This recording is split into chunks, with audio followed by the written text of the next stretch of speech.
What's good, YouTube? Before we dive into this video, take a few seconds, scroll down, press that thumbs up like button. Feel free to leave a comment throughout the duration of this video. And if you haven't already, please subscribe to the channel. If you've subscribed already, share the video with someone you may know. Ask them to check out the channel. Ask them to subscribe to the channel. The support is greatly appreciated. Now, I don't know where I'm gonna go with this video. I don't know how long it's gonna be, but I'm just gonna vent and express myself in the hopes that I can look back at this video in the future and learn from it, grow from it, see how far I've come. Also with the hopes that somebody might watch this video and be able to apply some of my testimony to their life and help them in their pursuit of growth. Sometimes I feel like I'm cursed. My 2024 didn't start off how I wanted it to start. It started off with a little bit of mental stress, but I have to focus on the positive. And the positive was that for the first time, I was able to bring in the new year with my son and my daughter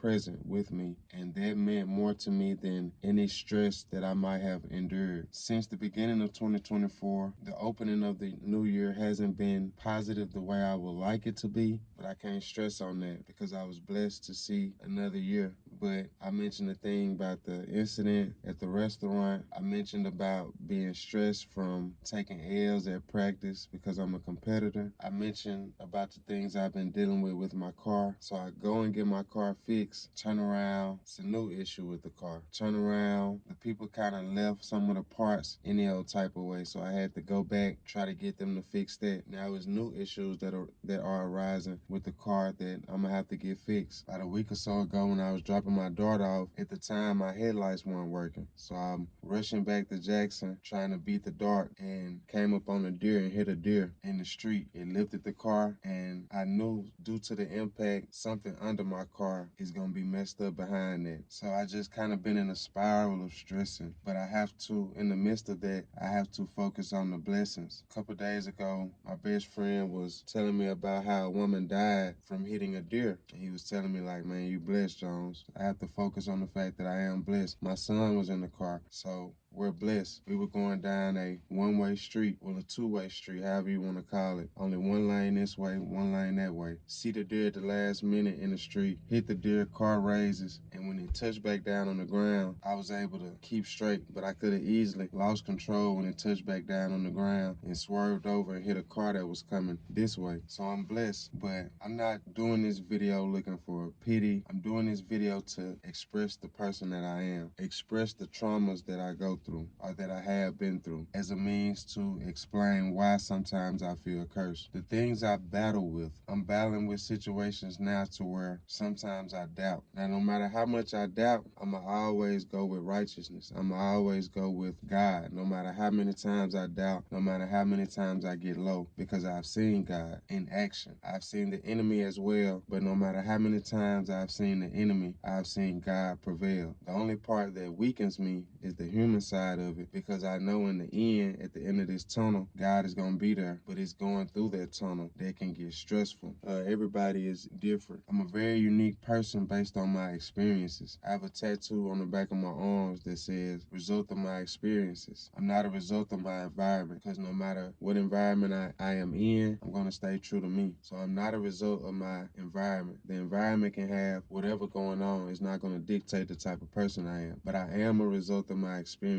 as a child. And all of the things that, most of the things that I'm mentioning is in the music. So if you follow the music and truly rock with me, you already know these things. But my childhood wasn't the best. And even though I was blessed, the reason I say that is because I remember around that 14, 15-year-old range when I met my biological father for the first time in Walmart. He was with his wife and he didn't remember my name. He knew my name from my mom telling him, but he didn't remember my name. And at the time, I didn't realize how much that impacted me and changed me. But in hindsight, that changed the trajectory of where I was at. I went from just your regular, average, innocent kid who don't know no better to a kid with a chip on his shoulder, because I remember feeling like, oh, I'm a mistake. I ain't supposed to be here. This man don't even know my name. And even from then to now, I try not to hold grudges, try to forgive people, because I know I can't get into heaven like that. But even to this day, I have a strong resentment resentment for him because of the lack of effort. It all ties together because I had my son my senior year in high school, so I had to grow up early. I could have easily chose the deadbeat route, but I brought a life into this world that didn't ask to be there, and something in me won't let me just fall back from that. I don't like crowds. I don't do crowds. I don't do a big circle. That's just me. I remember experiences growing up as a child to where I've had a lot of, and like I said, I'm not perfect, but I've had a lot of people hurt me and let me down. And so it makes me stay to myself because I know I'm safer like that. I've had situations where the way I'm wired, the way I was raised, the way I was programmed, I'm gonna die for somebody if I care about and not think twice. Because growing up, I had a single mom. She was disabled with seizure disorder, and I had two younger brothers. So growing up, I was wired to where I gotta protect this family. Even as a child, I gotta protect this family. I gotta provide the best way I can for this family. So I was years above my time, maturity-wise. But I have traumas from that because I did as much as I could as a child for my family, whether that was the places I was working at, bringing home food at the end of the shift, whatever leftover food, because I know it wasn't that much at the house, protecting my brothers, using my mistakes to tell them, look, don't do this. Look what it did to Big Bro, don't do this. But my mom was the type, she never whooped us. I mean, we're three boys. It's not too much any woman can do with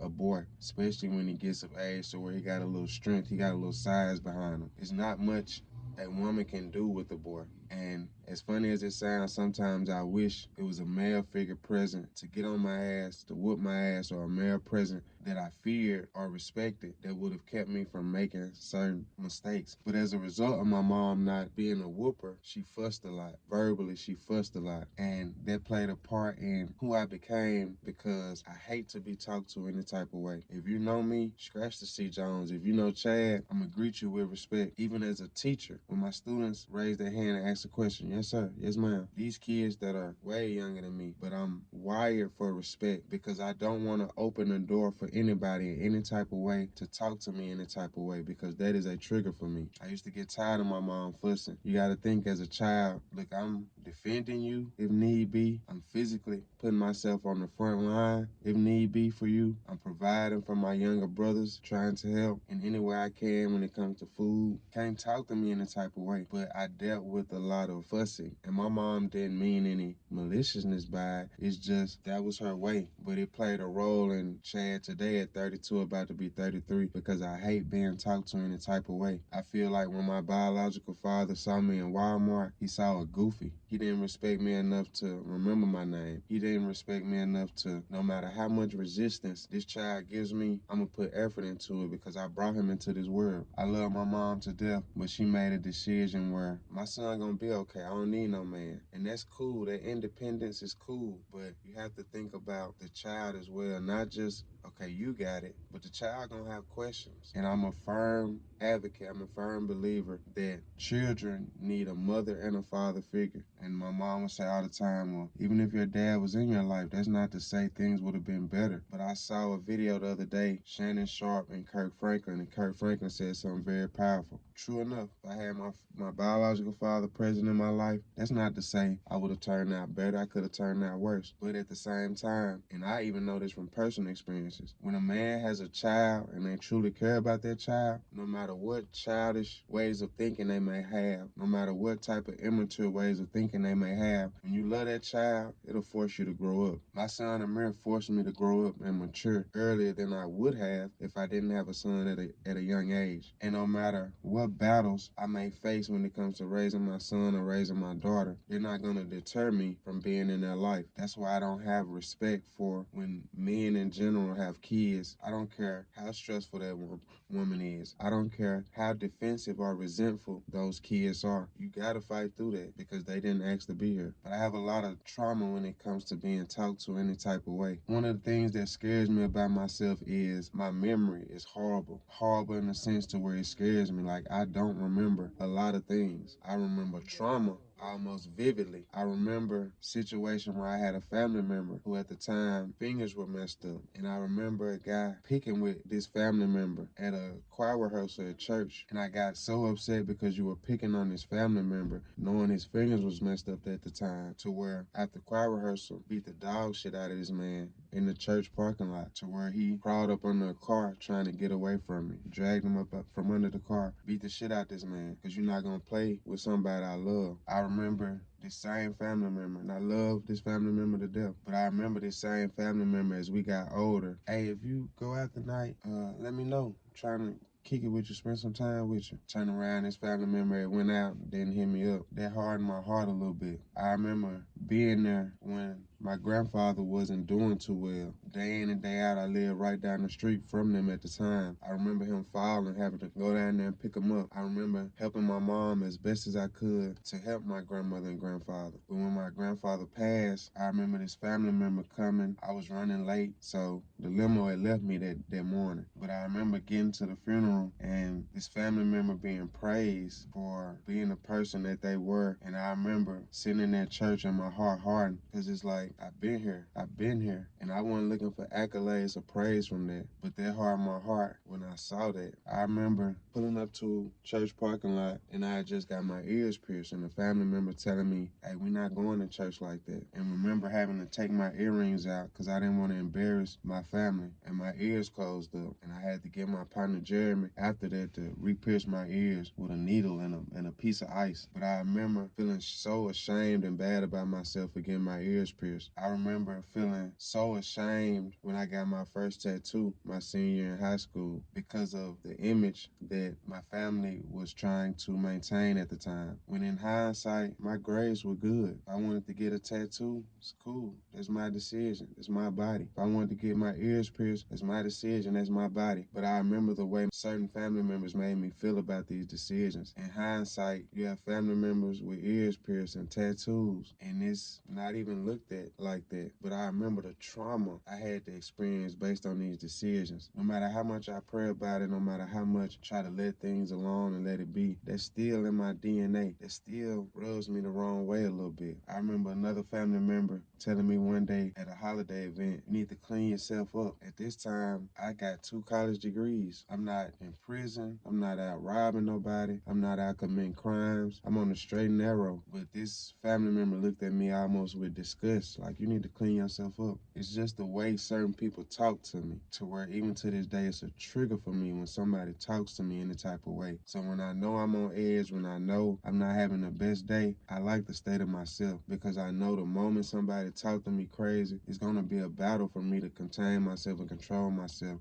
not to tweet. I had to work for everything that I've ever had in life. Everything I had to work for. I had to make sacrifices for. So it bothers me when I see people who don't have to work as hard for things, or when they get handouts. It bothers me. It affects me even in being a father, because me knowing I had to work for everything. I had to work in football. I had to figure it out on my own. I had to work in basketball. I'm not a hooper, but the little bit I do know how to do, I had to work on that on my own. I remember my friend that used to stay down the street, used to see him every day outside hooping with his dad. It used to make me angry as a child, because I'm in the driveway with just me and the ball. But sometimes I don't get jealous, I don't get bitter. It sounds crazy, but it hurts me sometimes when it be like, I know what I do for my son. I know what I do for my daughter, but I also know what somebody didn't do for me. So it be like, I'm sitting in the driveway with this basketball by myself, but then I look down the street and I see the older version of me with his son and with his daughter out there playing, teaching them certain things. It's almost like you hate yourself, if that makes sense. But all these traumas, and it's just to a point to where I prayed about them. Those experiences helped me become who I am today, but it's still a battle. I show a type of love that I've never gotten back. Well, I used to get it from my grandmother, my grandfather, but they're gone. And to a certain extent, I get it from my son and my daughter, because I truly feel they love me. And I truly feel they look up to me with utmost respect for me. But it's still a feeling of loneliness when you feel like nobody really gets you. Nobody's gonna really give you that love that you give. Nobody's really gonna give you that understanding that you give. Nobody's really gonna give you that effort that you give. It's tough. It gets tough. To the best of my ability, I made mistakes, but I always try to do things the right way. I always try to do things righteously. And when I say righteously, I mean behind closed doors, when it's just me. So sometimes I be feeling like, God, this can't be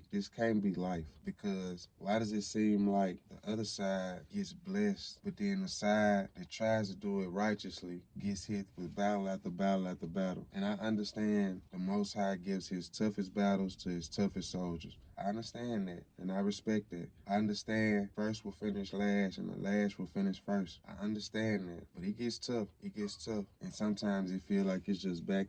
It's just back to back to back to back. I want better for myself. I've never been a complacent person. I've never been a content person. I've never been a person who played around with money, because the value of a dollar, the value of a penny was always a priority to me. So it bothers me when I see people don't manage their money logically. It bothers me when I see people get certain handouts without having to work for it. But I have to understand and continue to try to understand that's the way it's supposed to be. My son, my daughter, they shouldn't have to go through experiences that I went through in order to learn certain things. They should have a father in their life that's able to talk to them and tell them and potentially help them prevent making certain mistakes that I made. But I'm human. It still be sometime like, I went through it, you gotta went through it. And that's not healthy for me. I know the things that I want, and a lot of the things that I truly desire is not for me. I don't want money just to say I'm rich. I want money because it bothers me when I see loved ones, people I care about, going through certain things that I know I could change if I had the financial ability to change their situation. I want money so I can change people's lives. I want money so when I'm stressed about certain things due to financial situations, I can take care of those things financially and take some of that stress off me and preserve and prolong my health. I feel like stress and anger has gotten the best of me since a child, and that's not healthy. That scares me. It scares me that my memory is shot to shit. And it's just a battle. And I could go on and continue to talk and express. This video would be hours long. But in this video, I'm asking for prayer. I could easily do videos and do such things. I could easily make content that I know would gravitate people and viewers just because of negativity. But nothing in me can be fake. Nothing in me can make me feel like I sold my soul doing that. So no matter how long it takes, I enjoy making content. I enjoy making music. I enjoy being able to impact my son and my daughter's lives.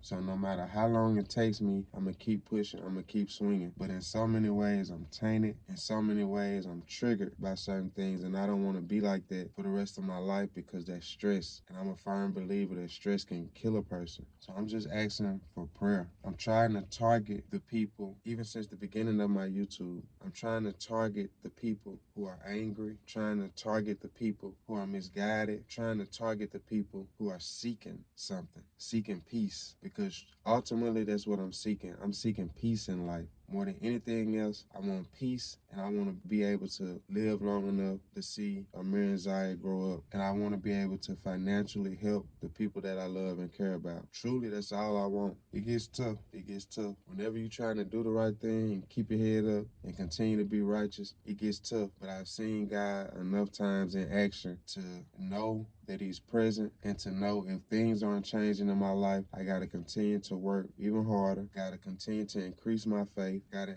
continue to be patient because I know he's there. I've seen what he's done for me in my life. And a gift and a curse about me is I be needing pressure in anything I do. Perfect example. My best friend has a basketball game called 70. Just to put it in perspective for y'all. If he's missing a shot, I'm going to miss a shot. But if he start making a shot, I'm going to make a shot because I need pressure. If you could envision a basketball game, if I'm in the game and we up by 20, 30, I'm probably not going to make a basket. But if it's fourth quarter and we down by 20 or 30, I might not miss because I need pressure. And that's a gift and a curse because it lets me know that in the clutch, when most will fold, that's when I rise. But at the same time, I don't want to have to experience pressure in life for the remainder of my life in order to unlock a higher level of myself. I would have never thought I would have made a movie. But when I was doing 3 years probation, back to the wall, it forced my effort, my work ethic, and effort to go to another level. And I did a movie all on my own throughout those years. I was battling probation. In so many different aspects and scenarios in my life, when the pressure was there, I adapted and I adjusted and I evolved. And that's just how I'm wired. You have to hit me for me to be Floyd Mayweather.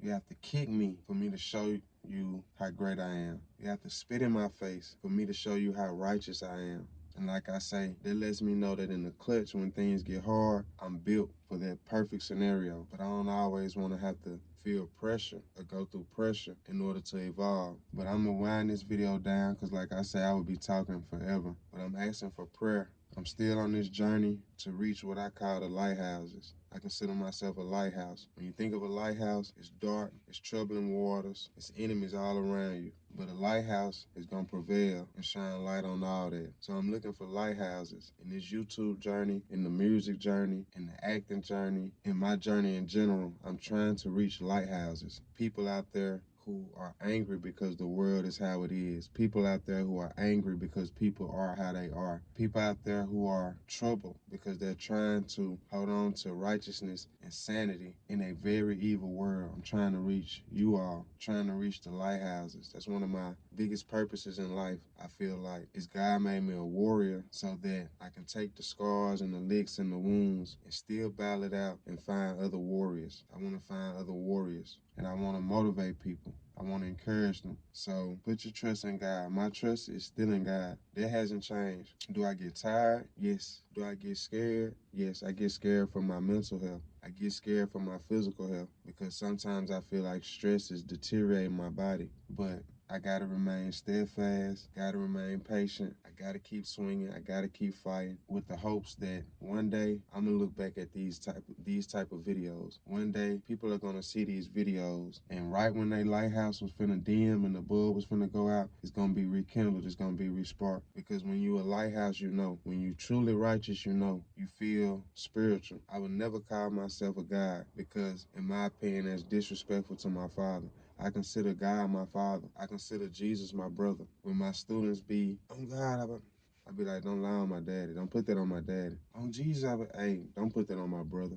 I truly feel like that. No matter how crazy it might sound to the masses, I truly feel like that. I have a song where I say, I'm not from here. I've just fell through the flow. I tell my mom this. I tell my family, I truly feel like I'm not from here. I truly feel like I was upstairs with my father and I done got angry. I done been up there and somebody played a little bit too much and I got disrespectful. I feel like I came at my father in an aggressive way, seeking understanding or explanation for something, and he hit me with that, how dare you? And he hit that switch and he dropped me down here. So now I'm on a journey and a path to learn what I'm destined to learn and to accomplish what I'm destined to accomplish so that I can earn my way back upstairs. But I truly feel like I'm not from here. It might be others out there who truly feel like you're not from here. I'm more of a spiritual entity than I am a human. And I truly feel like that. I truly feel like God birthed me directly. I truly feel like Jesus is my brother. So when I had these conversations with the Most High, you might hear me say, hey, Pop. Sometimes when I'm talking to God, I say, Pop. But I have to look at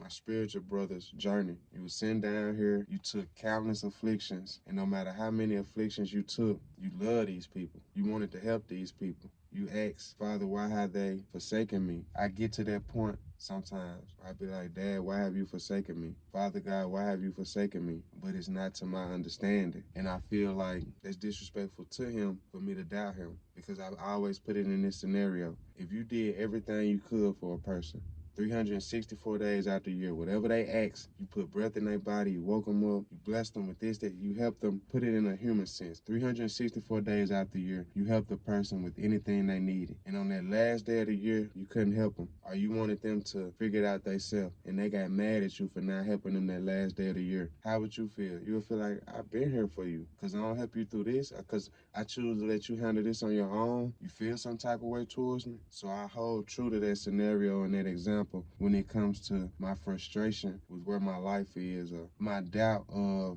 God, I know you're here with me, but I don't feel like figuring this out on my own. I just want you to come intervene, work a miracle for me because I'm tired. And when I feel like he's put me in a position to, I'm here with you, but I'm gonna let you figure this out because I know you can figure it out. That gets hard, that gets stressful. And sometimes I get angry at him. As I mentioned at the beginning of this video, I don't know where it was gonna go. I'm really just expressing and venting because I'm gonna give y'all authenticity at all times. Can't be fake. It's the real me, you know. C. Jones, the goof. I'm happy, I'm laughing, I'm joking. But I'm still Chad, still a human, but I'm in human form. So I deal with human things. But I'm asking for y'all prayer, trying to reach those lighthouses out there. Don't let your bulb go out because it's enough darkness out here. Be patient, because Pop with us. He with us, and we built for it. It's tough, it's hard, but we built for it. That's my message for today. Pray you all be blessed. I'm going to keep trying to give y'all content. As I mentioned at the beginning of the video, subscribe to the channel if you haven't already. Pray for me. I pray for those of you out there who are watching this video. video. Until next time,